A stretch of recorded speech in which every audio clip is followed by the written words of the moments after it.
भारत का इतिहास सिर्फ कागजों में नहीं पत्थरों में भी लिखा गया है।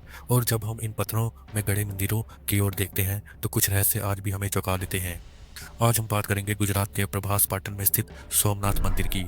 एक ऐसा मंदिर जिसे सिर्फ एक आस्था का केंद्र नहीं बल्कि आक्रमणों, पुनर्निर्माणों और वैज्ञानिक रहस्यों का गवाह भी माना जाता है।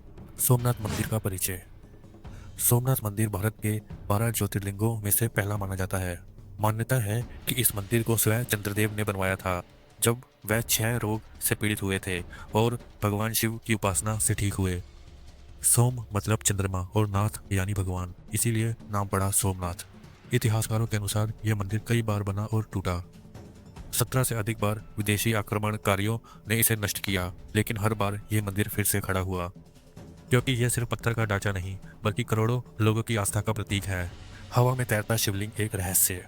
अब आते हैं सबसे दिलचस्प हिस्से पर। क्या सोमनाथ मंदिर में कभी ऐसा शिवलिंग था जो हवा में तैरता था? कुछ पुराने अरबी और यूरोपीय यात्रियों के विवरणों के अनुसार सोमनाथ मंदिर में एक शिवलिंग था जो किसी भी सतह को स्पर्श नहीं करता था। यह शिवलिंग मंदिर के गर्भगृह में ऊपर लटका होता था और इसे संतुलित रखा जाता था एक विशेष मैग्नेटिक सिस्टम से। माना जाता है कि शिवलिंग के ऊपर और नीचे दोनों तरफ शक्तिशाली चुंबक लगे थे जो चुंबकीय बल से शिवलिंग को हवा में स्थिर रखते थे। इस सिद्धांत को कई लोग प्राचीन भारत की विज्ञान और इंजीनियरिंग की अद्भुत उपलब्धि मानते हैं। अब सवाल उठता है, क्या यह वैज्ञानिक दृष्टि से संभव है? मैग्नेटिक लेविटेशन एक वास्तविक वैज्ञानिक तकनीक है जिसमें किसी वस्तु को चुंबकीय बल से हवा में स्थिर रखा जा सकता है। आज यह तकनीक जापान और चीन में मैगलेव ट्रेन में इस्तेमाल होती है, जहां ट्रेनें ट्रैक से ऊपर तैरती हैं और बिना घर्षण के चलती हैं। लेकिन सवाल यह है कि क्या हजारों साल पहले भारत में ऐसी तकनीक थी?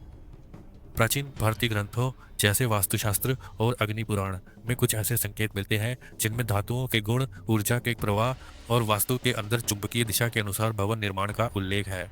इससे यह अनुमान लगाया जा सकता है कि भारत में विज्ञान और धर्म कभी अलग नहीं थे, बल्कि दोनों का संतुलन ही आस्था का आधार था। सोमनाथ पर हुए आक्रमण और रहस्य का अंत। 1025 ईस्वी में महमूद गजनवी ने सोमनाथ मंदिर पर हमला किया। इतिहासकार बताते हैं कि उसने मंदिर के गर्भगृह में प्रवेश कर शिवलिंग को तोड़ दिया और वहां की चुंबकीय संरचना को भी नष्ट कर दिया। कुछ इतिहासकार मानते हैं कि हवा में तैरते शिवलिंग की तकनीक उसी हमले में पूरी तरह समाप्त हो गई। आज मंदिर को जिस रूप में हम देखते हैं वह स्वतंत्र भारत में 1951 में सरदार वल्लभ भाई पटेल की प्रेरणा से पुनर्निर्मित किया गया था। लेकिन वह प्राचीन रहस्य, वह चमत्कार अब केवल कहानियों और मान्यताओं तक सीमित रह गया है। सच क्या है? आज भी इस बात पर इतिहासकार और वैज्ञानिक एकमत नहीं है। कुछ इसे अतिशयोक्ति मानते हैं तो कुछ इसे प्राचीन भारत की लुप्त हो चुकी टेक्नोलॉजी का प्रमाण मानते हैं। जो भी हो, यह स्पष्ट है कि सोमनाथ मंदिर सिर्फ एक धार्मिक स्थल नहीं बल्कि भारत के ज्ञान, शक्ति और संस्कृति की मिसाल है। आस्था और विज्ञान दोनों जरूरी है।